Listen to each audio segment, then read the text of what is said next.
कि आज कोई दूसरा कोई आके टपक रहा है कि हाजीपुर में हम लड़ेंगे, तुम कौन होता हाजीपुर से लड़ने वाले? इसलिए मैंने मेरे पिता की इसलिए उनके पिताजी का सीट था तो मेरे भाई का भी सीट है, जी। मैं ओरिजिनल उत्तराधिकारी हूँ। कि ये तो गठबंधन धर्म के जो लोग हैं, भाजपा 4-5 पार्टी के लोग हैं और नीतीश कुमार जी खुद हैं। अब उन लोगों का क्या राय है, लेकिन मेरा आग्रह होगा निश्चित रूप से कि हम जब गठबंधन में हैं कि चिराग पासवान के उम्मीदवार को इतना कम वोट आया कि नोटा से भी हार गया चिराग। तो हंसना और गाल फुलाना एक साथ नहीं होता है भाई साहब। नीति और सिद्धांत, लोगों के नीति और सिद्धांत जो है, नीति और नियत दोनों साथ होना चाहिए, साफ होना चाहिए। तो आशंका है कि 2020 के विधानसभा चुनाव में जो चिराग पासवान ने किया वही फिर कर सकते हैं। जो परिस्थिति है और जिस ढंग से बयानबाजी हो रहा है, परसों तरसों मैंने आप ही लोगों के चैनलों में सुना हूँ, चिराग पासवान जी ने कहा कि यदि हमारी बात को नहीं मानी गई तो मैं बिहार में 23 लोकसभा सीट पर। नमस्कार, आप देख रहे हैं 4 PM और मैं हूं अभिषेक मिश्रा। देखिए, इस वक्त हमारे साथ केंद्रीय मंत्री पशुपति पारस हैं। अभी अभी बिहार के मुख्यमंत्री नीतीश कुमार से मिलकर आए हैं। सबसे पहला सवाल वही होगा, क्या बात हुई? लंबी बात हुई है बिहार के मुख्यमंत्री नीतीश कुमार से? निश्चित रूप से लंबी बात हुई और सबसे पहले तो हम लोगों का आज जाने का अर्थ ये था, मैं अपने दल की तरफ से, हमारे साथ हमें 2 सांसद, प्रिंस राज जी जो समस्तीपुर के सांसद हैं और दूसरा चंदन सिंह जी सदस्य हैं और हाजीपुर से बिलोंग करते हैं। हम लोगों ने चारों आदमी हम लोगों ने जा कर के आदरणीय मुख्यमंत्री जी को जाके हम लोगों ने कल जो उन्होंने उस गठबंधन को छोड़ के और एनडीए गठबंधन के साथ आकर के शपथ ग्रहण लिया, मुख्यमंत्री का लंबा बार शपथ ग्रहण उन्होंने लिया। इसके लिए हम लोगों ने जा कर के उनको गुलदस्ता भेंट किया, चादर भेंट किया और उनको हम लोगों ने बधाई दिया कि आप देर आए दुरुस्त आए, अब बिहार का विकास होगा। दिल्ली में केंद्र में एनडीए की सरकार है और बिहार में भी अब एनडीए की सरकार है, बनी है। और हमारे प्रधानमंत्री जी कल दूरभाष पर उन्होंने बधाई भी दिया नीतीश कुमार जी को। अब बिहार का विकास जो अवरुद्ध रुका हुआ था 15 महीनों से, जो लॉ एंड ऑर्डर की स्थिति खराब थी, अफसरशाही बढ़ गया था, अब वो बिहार का विकास निश्चित रूप से बढ़ेगा और बिहार आगे बढ़ेगा। पता नहीं आप ये बात स्वीकार करेंगे या नहीं करेंगे, लेकिन पिछले 1 महीने में हमने जो महसूस किया, नीतीश कुमार के एनडीए में आने की चर्चा चल रही थी और आप इस बात को लेकर बहुत गदगद थे। ये खुशी क्यों? क्या ये खुशी इसलिए कि दोनों चाचा मिलकर चिराग पासवान से आसानी से निपट लेंगे, नीतीश कुमार और पशुपति पारस? नहीं, देखिए, आपको गलतफहमी है, प्रेस मीडिया के लोगों को कुछ गलतफहमी है।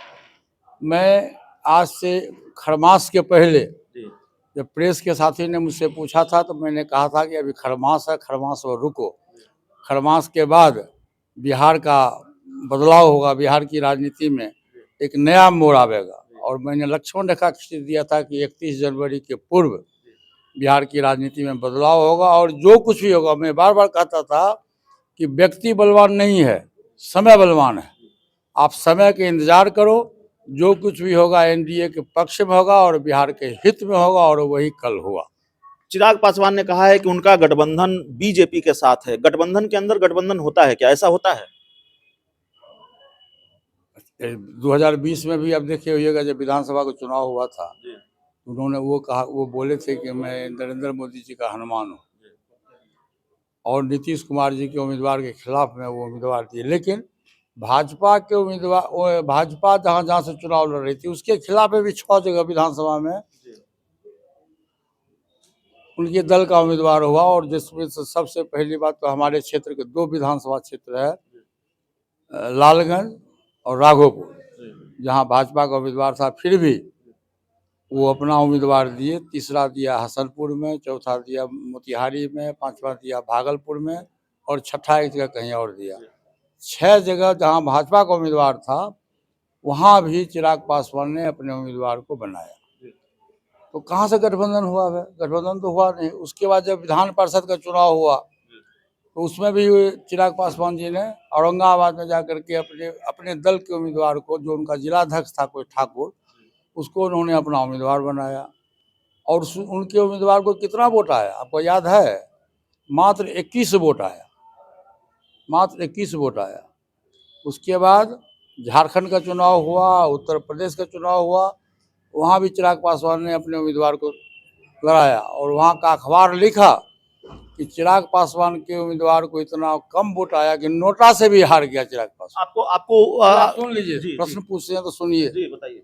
अभी पूरे देश में 5 विधानसभा का चुनाव हुआ स्टेट में, जी वहाँ भी चिराग पासवान जी ने अपना उम्मीदवार दिया और वहाँ भी अखबार लिखा कि चिराग पासवान का उम्मीदवार नोटा से भी कम वोट से हार गया।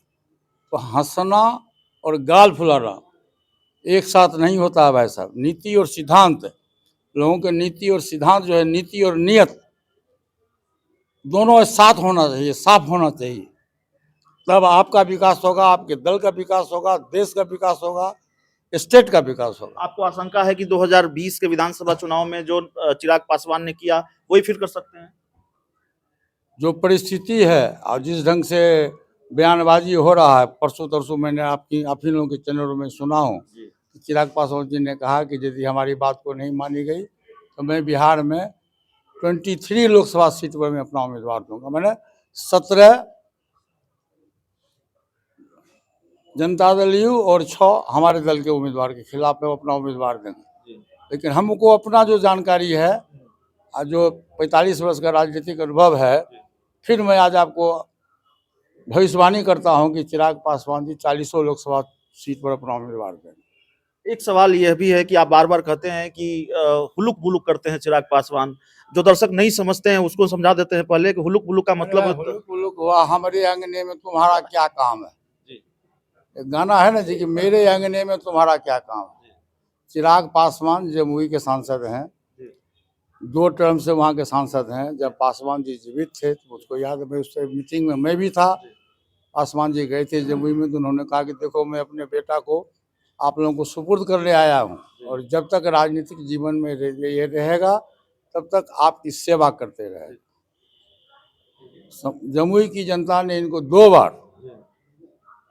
पासवान जी पर विश्वास करके और माननीय प्रधानमंत्री जी पर विश्वास करके उनको जिता के लोकसभा का मेंबर बनाया। आज कौन सी परिस्थिति आई, पहले चिराग पासवान देश को क्लियर करे, बिहार को क्लियर करे कि वो आदमी क्यों समस्तीपुर छोड़ के जमुई छोड़ के बाहर जाना चाहता है। ये पूछिए आप लोग प्रेस मीडिया के साथी कि जमुई छोड़ के तुम क्यों बाहर जाना चाहते हो। और जहाँ तक हाजीपुर का सवाल है, जो प्रश्न आप हमसे पूछिएगा मैं पहले जवाब दे देता हूँ कि हाजीपुर में 77 से लेके 2019 तक हमारे बड़े भाई साहब रामविलास पासवान जी वहाँ के सांसद रहे, मंत्री रहे, हाजीपुर का विकास किए, 2 बार गिनीज बुक में नाम अपना दर्ज कराए और हाजीपुर की जनता ने पासवान जी के परिवार को विश्व के स्तर पर हम लोगों का नाम आया और उसका बदला पासवान जी ने भी हाजीपुर की जनता को दिया। जब जब मौका मिला हाजीपुर के विकास करने में कहीं कोई उन्होंने कमी नहीं किया, कहीं कोताही नहीं किया। जब लोकसभा का चुनाव हुआ, जब 2019 में आया तो उन्होंने मुझको बुला के कहा कि पारस देखो, हाजीपुर हमारी माँ है और तुम हमारा छोटा भाई हो, तुम हाजीपुर के लोगों को जानते हो, 77 से तुम ही देखे हो, काम करते हो, तुम हाजीपुर से चुनाव लड़ो। मैं इस समय में बिहार सरकार में मंत्री था, पशुपालन मंत्री था। मैं नहीं चाहता था कि मैं चुनाव लड़ूँ, लेकिन वो हमारे पीठ पर हाथ दिए कि देखो तुम्हारा छोटा भाई है, आज तुम मेरे बात को नहीं काटे हो, तुम हाजीपुर से चुनाव लड़ो। उन्होंने मुझको आशीर्वाद दिया, अपना उत्तराधिकारी बनाया, मैं हाजीपुर से चुनाव लड़ा। हाजीपुर की जनता का आशीर्वाद हुआ, मैं चुनाव जीत भी गया और प्रधानमंत्री जी ने मुझ पर इतना विश्वास उनका हुआ कि मुझको भारत सरकार का कैबिनेट मिनिस्टर फर्स्ट टर्म जीतने वाले को बनाया। इसलिए मैं प्रधानमंत्री जी का बहुत आदर में करता हूँ। मैं उनको ये तो कहने का अर्थ ये है कि आज कोई दूसरा कोई आके टपक रहा कि हाजीपुर में हम लड़ेंगे, तुम कौन होता हाजीपुर से लड़ने वाले। इसीलिए मैंने मेरे पिता की इसीलिए उनके पिताजी का सीट था तो मेरे भाई का भी सीट है, मैं ओरिजिनल उत्तराधिकारी हूँ। इसलिए मैंने कहा कि मेरे अंगने में तुम्हारा क्या काम है। एक आखिरी सवाल चाहेंगे मंत्री जी। बिहार के मुख्यमंत्री नीतीश कुमार से मुलाकात हुई है, अब बिहार में भी सरकार आपकी है, एनडीए गठबंधन की सरकार है, नीतीश कुमार के साथ आपकी केमिस्ट्री भी बहुत अच्छी है।